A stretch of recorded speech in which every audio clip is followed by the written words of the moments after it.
Welcome back, 17 past the hour. We have all been hearing lately about the case of Craig James, the former NFL star who was fired as a college football analyst at Fox Sports Southwest because of his biblical stance on homosexuality.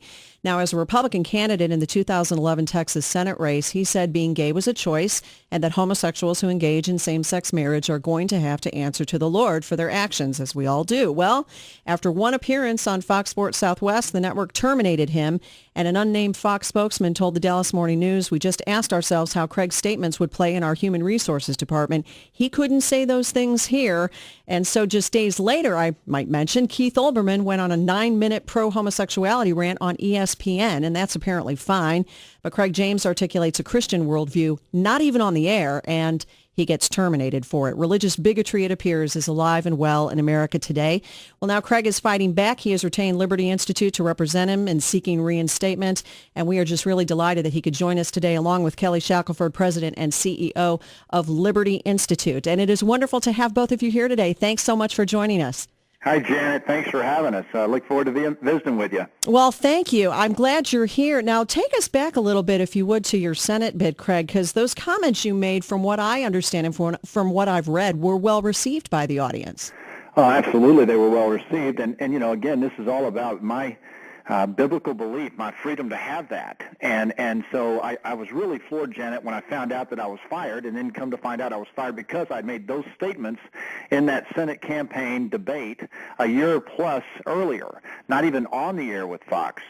And I just, you know, I guess it's one of those deals. God puts things in your path for a reason, and I believe right now that reason is that we've got to continue to wake up as like-minded believers. All who enjoy their religious liberties, brothers and sisters, have got to stand together to fight for the First Amendment and our religious freedoms if we don't want to lose them. I totally agree with you. Now, let me ask you, what was the process like when Fox Sports Southwest hired you? Because they came to you, didn't they? Was there any discussion at all about your religious views or your political positions? This is the funny part about it. I mean, they called me, offered me the job. I said, absolutely, that'd be great. It's here in the Dallas-Fort Worth area. I was able to drive to the studio. They have a national press release on a Friday. I go on the air on that Saturday night, did my 1-hour show, felt really good about it, very excited, get a call the next night, and they fired me. And then come to find out, over the next several hours, why they had fired me. So that's the irony of this thing. It's a simple matter. They sought me. They hired me. They know who I am, issued a very kind press statement about my services and my skills and what I've done for over 20 years as a broadcaster.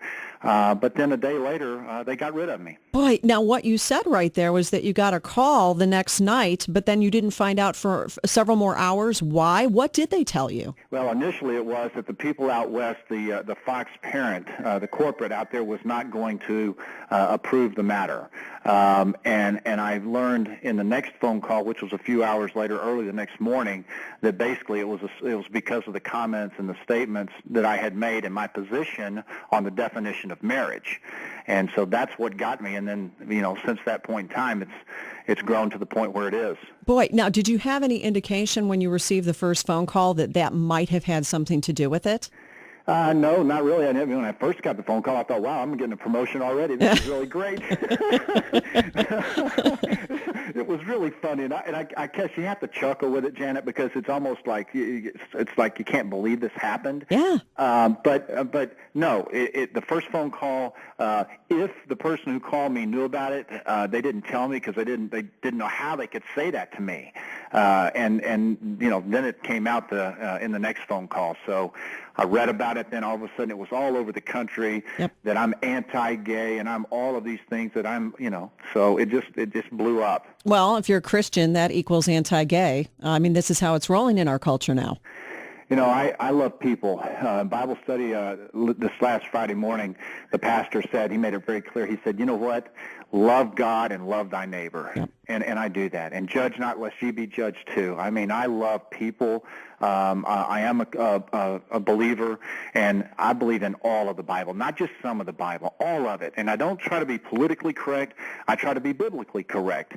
And that's who I am, and that's what I believe, and now I'm being punished for it. Well, we're really proud of you. I mean, every Christian who's been talking about this story and those I've talked with have all said, I can't believe they did this to such a talented broadcaster And how could they not have known what his stance was anyway? He did this debate a year before, as you mentioned. Yeah, that's the part of it. And I really believe that this is, we really are at a point in time, Janet, where we have to stand up and boldly be heard. See, I'm not sure that people realize and understand how dangerous of an intersection we're in right now. And it's so important that we stand up and be heard and support each other. I'll give you an example. A guy here, we had some water damage a couple of nights ago on our floors here in my home, and the claims adjuster was here at the house, and he knew who I was and all that stuff, but as he's leaving, he said to me, "Hey, I appreciate your stand for the Lord." Good. And, man, it touched me, Janet. And I said, thank you very much for saying that. You know, it's like an angel placed at my door today to say, carry on. You're doing what you're supposed to do. Live for the Lord and not for the world. Yep, that's exactly right. And you've got millions of other Christians who would say the same thing to you if they could. So I'll say it on their behalf. We're all behind you. Well, thank you. What do you make? Now, here I mentioned this in my intro, the contrast here. You were at ESPN. We have Keith Olbermann can do a 9-minute anti-Russia, pro-homosexuality rant on ESPN, and nobody says a word. Everybody, that's fine. But if you have an opposite viewpoint and you don't even say it on the air, you can lose your job. Double standards coming into play, and that's why I say I do believe we're at a crossroad and an intersection here in the country's time that we do have to stand up and be heard. The other side, those that believe and have a different opinion, they are being heard. And that's why I really believe that the call right now is for brothers and sisters and all those who enjoy religious freedom to stand strong and be heard in this issue right now. It's not about me. It's not about me and my position on homosexuality. It's not whether I was a good or a bad broadcaster. This is about religious freedom. It is. Had you ever encountered anything like that before? No, never. You know, I've done broadcasts for over 20 years. I was in the locker room with guys who were black, brown, white, all kinds of different backgrounds. I've never been called out, certainly never fired for anything, and this has never come into play. And people know who I am. I mean, they know that I'm a believer. They know that I have a position. They know that I go home to the same wife for over 30 years, and I love my kids, and I was a dad, not just a father. I mean, people know my stand and what I believe in. So this wasn't just something that came up. That's right. Well, and even your Senate campaign advisor was a homosexual from what I've read. Yes, and so, you know, if I didn't love people and if I were judgmental, which I'm not, I certainly wouldn't have hired an openly gay guy as my senior advisor to my campaign. And all of these things have painted a picture of really someone that I'm not. Well, that's right. So you are seeking reinstatement. What exactly has it been as far as your interactions with Fox since you've been let go, and what are you seeking exactly as far as reinstatement? You know that saying, crickets.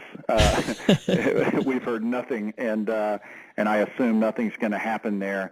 It would be an admission of that they did the wrong thing, and if they put me back on there, it would be doing the right thing. And so I don't know. We're going to see. It's a day-to-day situation right now, and I'm hopeful that they will wake up and they'll open their eyes to the wrong that they have done, own up to it, and realize that we do have religious liberties and freedoms here in the First Amendment in this country, and that mine have been invaded upon. Well, they have. One of the interesting things we've seen lately has been the inclusion of more discussion about LGBT issues relating to the sports world. And I think a lot of Americans have been under the impression, the NFL, what could be manlier, and how could you ever have a sports network that would capitulate to the gay agenda? What does this say in your mind about the power of the LGBT lobby to put pressure on networks to not associate with Christians who don't agree with them? Well, interesting, Janet. I received an email a couple of weeks ago when this just started from a gentleman that says he has 15 million followers in California or around the country, but he's out in California, and he's a gay person, very sympathetic to what was happening to me, a really kind note. And his point in the letter was he's trying to stop the gay community from boycotting and bullying people like me who have a belief. Because they want to have the tolerance and the freedoms that they love and enjoy.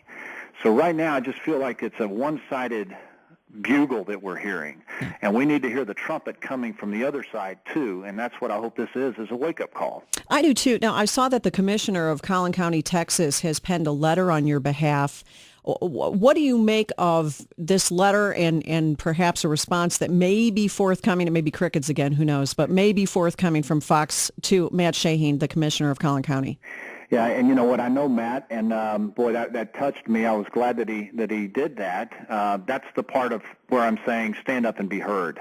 And each one of us has a different level of influence, and I think Matt right now is not afraid to step out there and to support someone who enjoys religious freedoms. Yeah. He does too, and I'm very thankful and appreciative of he and the others who have reached out to me. It is good. Now, Craig, what would you say to Christians who are listening who may be encountering similar sorts of things in their own industries? Maybe people who work in journalism, work in TV, where you have a lot of liberalism, you may have a lot of maybe homosexuals working with you, and it's a little bit awkward. But what do you think about the whole issue of how to conduct yourself as a Christian in the workplace when perhaps the prevailing mentality and the prevailing ideology is anti-Christian? I've had a lot of people reach out saying now, telling me about their workplace and how they're afraid that someone might find out about their faith. We can't accept that. And I would say that what I learned and heard again and was reminded last week in Bible study, love God and love thy neighbor. Be about love and compassion. Be the bright light that the Lord wants us to be. I don't think that it's to go beat someone over the head and try to convince them of your belief or my belief, but don't be afraid to be a light in a dark world. That's what I would say. I love that. Now, what about the I guess, a far-reaching chance that you would be reinstated by Fox Sports Southwest? I mean, how would you handle things differently if you were to go back? If by chance you were able to be reinstated, what would you do differently, if anything? You think that'd be an awkward moment, me being on the set again? I'd watch. I would definitely watch your first broadcast. I'd make sure I did my homework so I had my A game with me that night. Well, I don't know. It would be awkward, no doubt about that. It would be the right thing to do. I mean, I was hired to do a job. I have an agreement to do a job through the football season, so that would be the right thing to do. I'm going to go back if that happens, and I'm going to be me. I'm going to do the same thing I've done for over 20 years. I'm going to talk about the game that I love to cover and do what they hired me to do. Well, God bless you. Craig James, you have really taken an awful lot of heat for expressing the same beliefs that millions of other Christians have. And God bless you. We'll be praying for you, and it was just such a delight to talk to you. Thank you for being with us. Oh, Janet, thank you so much for having me, and you have a great day, too.